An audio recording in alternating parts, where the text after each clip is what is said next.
Amen, amen. Amen, amen. Est-ce qu'il y a quelqu'un qui est content? Tu peux balancer, tu peux faire ça si tu es content ce matin. Balance encore très bien si tu es content. Est-ce que tu peux balancer très bien? Alléluia. Que Dieu nous bénisse abondamment. Nous disons merci à Jésus du fait qu'il nous a donné cette opportunité de passer encore devant vous et de parler de sa part. Il nous a donné le souffle de vie et ce matin nous sommes encore en ces lieux. C'est pourquoi je lui dis merci. Ça fait longtemps que je suis passé devant ici. Mais Jésus m'a donné encore l'opportunité de passer encore devant vous. Et je remercie encore notre Père, le berger Mathieu, de nous avoir encore laissé le temps pour parler. Je crois que ça fait 2 ans ou 3 ans où c'était lui-même qui parlait sur ce thème ici. Mais comme il vient encore de nous laisser cette occasion, c'est parce qu'il nous fait confiance et il nous aime encore. Amen. Amen. Nous sommes dans notre thème, la puissance du Saint-Esprit. On va passer à la lecture de la parole. On est dans le livre d'Actes des Apôtres. Actes des Apôtres. Le chapitre 1. Chapitre 1, le verset 8. Nous lisons le livre d'Actes des Apôtres, le chapitre 1, son 8e verset. Nous lisons au nom de Jésus. Amen. Mais vous recevrez une puissance, le Saint-Esprit survenant sur vous, et vous serez mes témoins à Jérusalem, dans toute la Judée, dans la Samarie et jusqu'aux extrémités de la terre. Amen. Amen. Est-ce que tu peux acclamer pour la lecture de la parole? Amen, amen. Amen. Notre thème de ce matin est intitulé la puissance du Saint-Esprit. Vous savez, la puissance du Saint-Esprit, les choses qui concernent le Saint-Esprit, les choses qui concernent l'onction, c'est parmi les sujets que j'aime et je préfère. Amen. Amen. Vous savez, la puissance du Saint-Esprit, c'est une puissance qui doit exercer au temps de la fin dans l'église. Et vous allez voir et constater que lorsque nous allons dans Jean 14, dans Jean 15, et dans Jean 16, c'est la mission de Jésus qui arrive à la fin. Jésus a introduit son message avec la repentance. Mais il a conclu sa mission avec le Saint-Esprit. Lorsque Jésus s'est tenu pour prêcher, il a commencé avec la repentance. Mais lorsqu'il est arrivé à la fin de sa mission, c'est par là qu'il a commencé à dire à ses disciples, je m'en vais au Père, mais je vous enverrai le consolateur. Et vous serez d'accord ensemble avec moi que le parole le plus important d'un responsable de la famille ou d'un homme, ce sont les paroles qu'il prononce avant sa mort. Vous savez, tout ce que ton papa t'a déjà dit, tout ce que ta maman t'a déjà dit, tout ce qu'un homme t'a déjà dit, c'est important. Mais lorsqu'on par exemple à l'hôpital, le moment où la personne est sous le lit de l'hôpital, la dernière parole que la personne peut prononcer, c'est comme si c'est une parole qui coûte cher. Plus que toutes les paroles qu'il a déjà dit. Car dans les dernières paroles que la personne peut parler, dans ces paroles, il y a le secret que personne n'a jamais découvert. Car ça, dans ces dernières paroles, il y a peut-être le testament que la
peut tuer la personne. Mais lorsque l'écriture est associée à l'esprit, cette écriture donne la vie.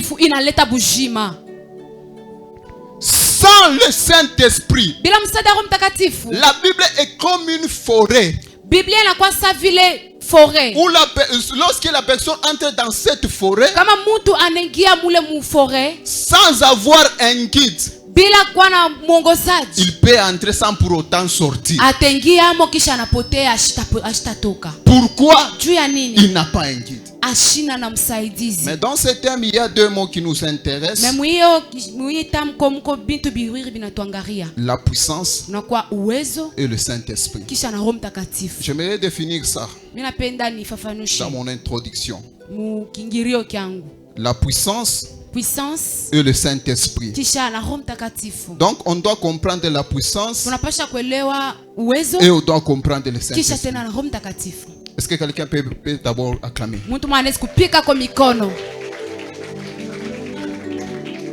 La puissance. Pour comprendre la puissance, retournons un peu à l'école. La puissance, on a défini ça de plusieurs manières. La puissance est la quantité d'énergie par unité de temps fournie par un système à un autre. La puissance est la quantité d'énergie par unité de temps fournie par un système à un autre. C'est-à-dire il y a deux choses. Il y a un système qui fournit cette puissance à un autre système. La puissance aussi, c'est la combinaison des forces et de mouvement. Kuchangana kwa nguvu na kutenka. Tout ce que je suis en train de dire ici, je vous avais dit un jour que dans la Bible, il y a même la science. C'est-à-dire tout ce que je suis en train de dire ici, lorsque je vais commencer à développer mon message, vous allez retrouver tout ce que je suis en train de dire. Et la puissance aussi, c'est l'énergie capable de modifier l'état d'un corps.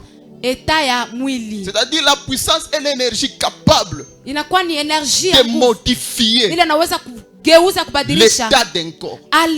C'est-à-dire là où il y a la puissance, la modification doit se constater. Quel que soit le corps, si la puissance s'exerce, automatiquement la modification doit s'exercer.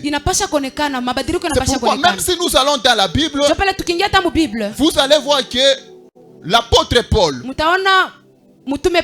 était quelqu'un qui persécutait l'église. Personne ne pouvait plus le changer. Même les évangiles, les Torah ne pouvaient pas les changer. Mais le jour où il s'est rencontré avec la puissance, il y avait eu la modification de son corps parce qu'il a subi la pression de la puissance. Là où les gens n'ont pas pu transformer Paul, la puissance a réussi à transformer Paul. Si ton enfant te complique, amène-lui là où il y a la puissance permanente. À quoi shindakana waje? Qui qu'il soit, la puissance de l'église a la capacité de modifier cet enfant. Le problème c'est quoi? Ton enfant te complique, tu le laisses facilement aller dans des bars, même s'il rentre 22h, 23h, c'est pas un problème. Mais tu refuses à ton enfant de venir à l'église. Or c'est dans l'église où il y a la puissance de la modification d'un corps. La personne qui reste dans l'église, qui vit dans l'église, quel que soit l'état où il était, il peut entrer aujourd'hui Paul. Il peut entrer seul aujourd'hui. Mais après un moment, il deviendra Paul. C'est pourquoi Jésus a compris. Il a dit, donc tout celui qui peut venir à moi, il peut venir comme il est. Pourquoi? Il sait que à la rencontre d'un homme et lui, il y a toujours une puissance de modification qui peut s'exercer sur la personne afin que cette personne soit transformée. C'est cette puissance qui a pris les illettrés comme Pierre. Un homme qui ne savait pas lire, un homme qui ne connaissait rien, mais cette puissance a pris Pierre. Pierre ne connaissait rien. Cette puissance a commencé à transformer Pierre. Pierre a commencé à se transformer. Malgré qu'après la mort, à la mort de Jésus, il a fui. Mais après, cette puissance l'a ramené encore. C'est pourquoi laissez les gens venir à l'église comme ils sont. Ça, ce n'est pas notre problème. Laissons les gens venir à l'église comme ils sont. Ça, ce n'est pas notre problème. Le problème, c'est à Dieu d'exercer sa puissance de la transformation sur la personne. Vous savez, comme je prêche ici, mon problème à moi c'est prêcher et descendre partir. Celui qui a la capacité de te convaincre toi, ce n'est pas moi. Je peux te conseiller. Celui qui peut te convaincre toi, ce n'est pas moi. Celui qui a la capacité de te convaincre, c'est la puissance qui est en ces lieux. Si tu te rencontres avec la puissance, quel que soit, qu'il soit un rôle roche. La puissance est comme un marteau. Quel que soit les roches, il y a toujours la modification. Tu peux venir à l'église comme un fer. Malgré ça, il y a la puissance qui est le marteau, qui a la capacité de te modifier, quel que soit ce que tu es. Tu as vu que ton mari ne se tient pas dans la maison. Toi, fais le tout. Qu'il vienne seulement dans l'église. S'il rencontre la puissance a la capacité de le modifier. C'est l'énergie capable de produire les effets. C'est ça la puissance. C'est-à-dire cette énergie. Si tu te rencontres avec ça, les effets doivent se suivre. Ça doit toujours se suivre. C'est pourquoi si on te dit de conseiller une personne, conseille la personne. Mais derrière tes conseils, prie. Si tu ne pries pas, même si on dit celui-ci ni maman awa ekima sana anakonseya ka bantu même si on dit que cette maman elle est vraiment sage, elle conseille les gens dans des départements. Vous conseillez une personne, elle se moque de vous. Vous conseillez une personne, elle vous dit est-ce que quoi ça va? Est-ce que son mari lui est-ce que ça va? Mais comment puissance si vous parlez? Mais si la puissance est là, vous allez conseiller la personne. Même si chez toi ça ne marche pas, elle va oublier que chez toi tout va bien. Il faut comprendre. C'est une puissance de séduction qui séduit la personne. C'est pourquoi la Bible dit: tu m'as séduit et je me suis laissé séduire. Qu'est-ce qui séduit la personne? C'est la puissance. L'évangile sans la puissance, c'est comme un cours de morale. L'évangile sans puissance, c'est comme le civisme de l'école. On te dit respecte ton papa. Il part demain, il fait le contraire de ce que tu lui as dit. Pourquoi? Tu as nini? La puissance. Et ce que nous devons savoir sur la puissance, chaque puissance a une source. C'est ça la première des choses que nous devons savoir. Chaque puissance a une source. La deuxième des choses que nous devons savoir, parmi les sources qu'il existe, de là où vient la puissance, il y a deux sources. Il y a la source générale. C'est-à-dire c'est de là où toutes les puissances viennent. Et il y a aussi les sources particulières. Deux sources. La source générale. C'est de là où viennent toutes les puissances. Or, la source générale, là où viennent toutes les puissances, c'est le Saint-Esprit. Amen. Je te dis, toutes les puissances que tu peux voir, toutes les puissances, je dis bien toutes les puissances sans exception que tu vois ici. Même si les sorciers manquent, tout ça, tout ça, source. La source, c'est le Saint-Esprit. Maintenant, dans les deuxièmes sources, ce que j'appelais les sources particulières, c'est là où il y a les vases communicants. C'est-à-dire, c'est une vase où on a déversé la puissance, et cette vase communique à une autre vase cette puissance. Amen. C'est par là, vous allez voir que Dieu a créé toutes choses. Il a créé les diables, il a créé les anges, il a donné à cet homme la puissance. Cet homme a reçu la puissance de Dieu. Il a corrompu cette puissance à mal. Il est devenu une vase communicante mais à mal. Il a commencé à communiquer cette puissance à mal. C'est par là il a donné aux sorciers toutes les loges que vous voyez là. Il est devenu comme vase communicante mais à mal. Mais non, Dieu a pris la puissance là. Cette puissance là, le Saint-Esprit est venu avec cette puissance. Il a déposé ça dans des hommes de Dieu. Et les hommes de Dieu aussi commencent à communiquer cela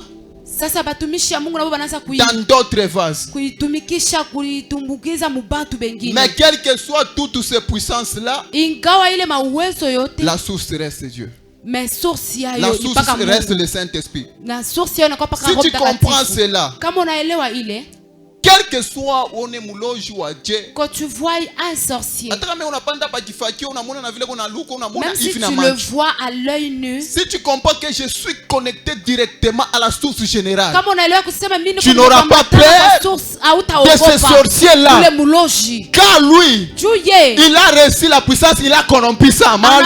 Mais toi, tu es connecté directement. Je disais, toi, tu es connecté directement.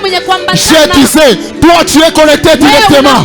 Oh, je répète, toi tu es connecté directement à El Shaddai, celui qui possède la toute, celui qui possède la toute puissance.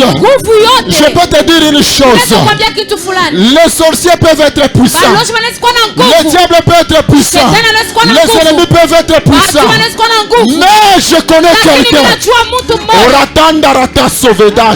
Je connais quelqu'un. Je connais quelqu'un. Lui, il n'est pas puissant seulement. Lui n'est pas puissant seulement. Lui arrive à la dimension de la puissance. Il dépasse à la dimension de la puissance. Et on l'appelle le tout-puissant. C'est-à-dire dans tout. Il est tout. Pour tout. Et en tout. Il se suffit à lui-même. Lui, il est le tout-puissant. Personne ne peut te faire trembler parce que toi, tu es le fils. Tu es la fille du tout-puissant. Voyez au moins les fils et les filles qui comprennent.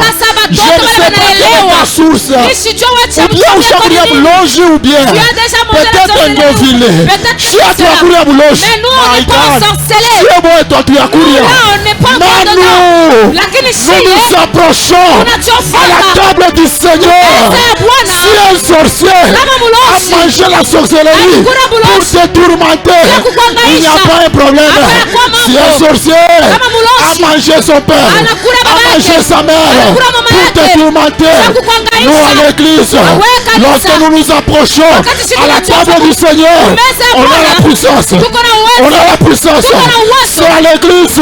C'est à l'église où on a la puissance. Et si tu es ici, que cette puissance va te localiser. Je disais ceci, que cette puissance commence à te localiser. Ah, c'est lieu. Je vous avais dit, la puissance, c'est l'énergie qui produit les effets, qui crée les mouvements. C'est-à-dire, toi on t'a dit à l'hôpital que ton enfant a une mauvaise position. À cause de cette puissance a la capacité d'entrer dans ton ventre, de bouger ton enfant, de changer la position de ton enfant. C'est ça la puissance. On t'a dit, la maladie est ici. Cette puissance, c'est l'énergie qui dépasse l'énergie. La médecine Cette puissance a la capacité d'entrer là où on a dit il y a un kyste, là où on a dit il y a le myome, là où on a dit cette puissance a la capacité de dépasser les lois de ce monde. Cette puissance, là où la science dit, là où la science dit tout ce que tu jettes en haut finira par descendre. Ça c'est la pesanteur. Les gens ont dit ça, la science ont dit ça, mais lorsque le Tout-Puissant est venu, il a dit quelle que soit la science, moi je vais défier la pesanteur, je vais défier la science pour dire que si on jette quelque chose, ça ne finit pas descendre. Moi, je ne peux pas aller au ciel en disparaîtra. Moi, j'irai comme ça pour vous démontrer que le Tout-Puissant, celui qui dépasse la pesanteur, est sur la terre. C'est par là, lorsque la science dit, si tu marches sous l'eau, tu dois toujours entrer dans l'eau. Mais je connais quelqu'un, il a dit, l'eau, c'est moi qui t'a créé. Je suis le Tout-Puissant. Si je suis le Tout-Puissant, n'importe qui peut parler ce qu'il peut dire.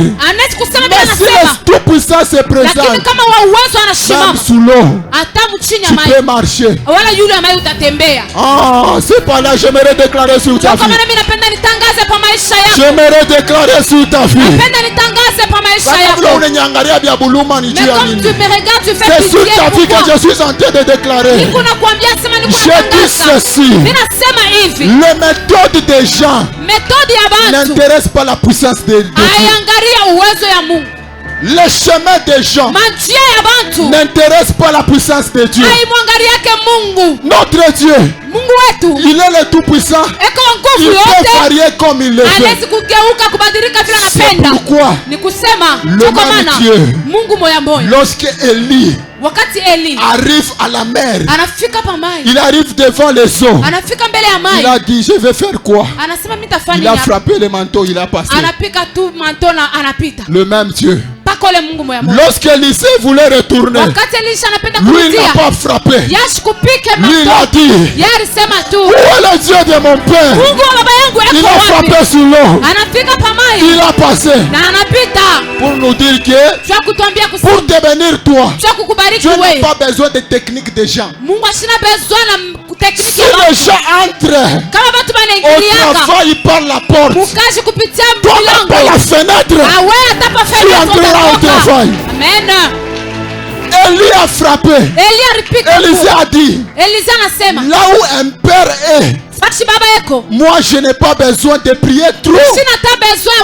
Il a payé le prix pour moi. J'implore son Dieu, je frappe et je passe. Arrivé au Jourdain, cet homme de Josué avec sa compagnon, avec ses compagnons, il a dit, moi ici, je ne peux pas frapper. Je ne peux pas appeler les dieux de paix. Moi, cette fois-ci, je dois dire aux sacrificateurs, prenez vos pieds.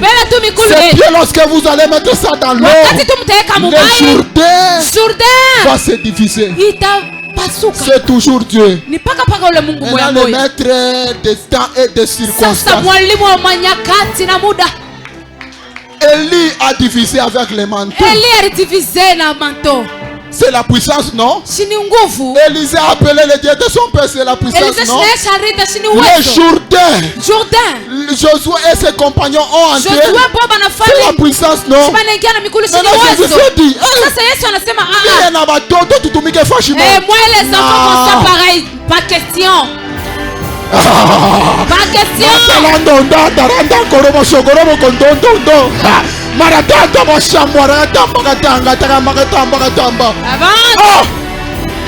Comment Yesu anatumika ça Eli ni ba collègue. Si Jésus travaillait comme Eli, donc ils sont barafiki.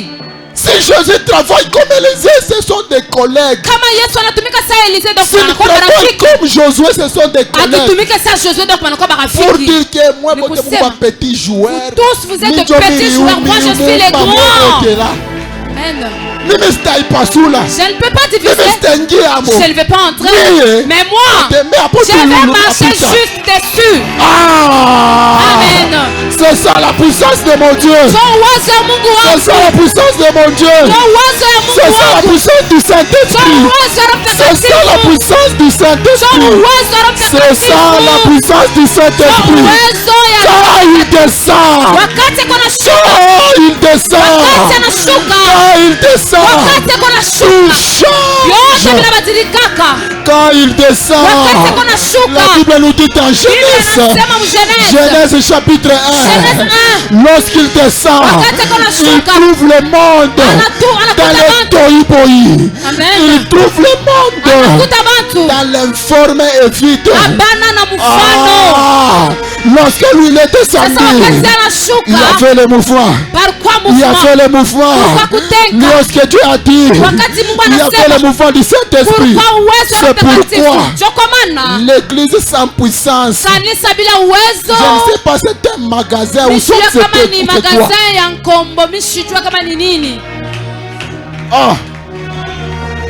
Quand l'église a une puissance, tu y fondes, tu arrives ma chambre. Ce n'est pas une église. Ce n'est pas une église.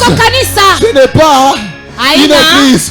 Car avant toute chose, avant même la prédication, Jésus a commencé par la puissance. Il a d'abord transformé l'eau en vin avant de prêcher. Et il a fini sa mission par la puissance. Il est monté sur la puissance. Toi tu penses que l'église est venir là, on prêche, on rit et on parle. Dans l'église, le boîtier doit marcher. Dans l'église, les sourds doivent changer. Dans l'église, les aveugles doivent voir. C'est ça l'église de Jésus. C'est ça l'église de Jésus. L'église sans puissance, c'est comme un homme qui a une seule pied. Pour avoir les deux pieds sur terre, il faut avoir l'évangile et la puissance. Si tu as la puissance sans l'évangile, tu n'es pas équilibré. Si tu as l'évangile sans puissance, tu n'es pas équilibré. Pour être équilibré, tu dois faire ces deux choses. Sans ces deux choses, il n'y aura rien qui va te passer. On va devenir le Saint-Esprit demain. Aujourd'hui on a défini la puissance. Que Dieu nous bénisse abondamment. Acclamons pour la parole de Jésus. On va approcher notre Père.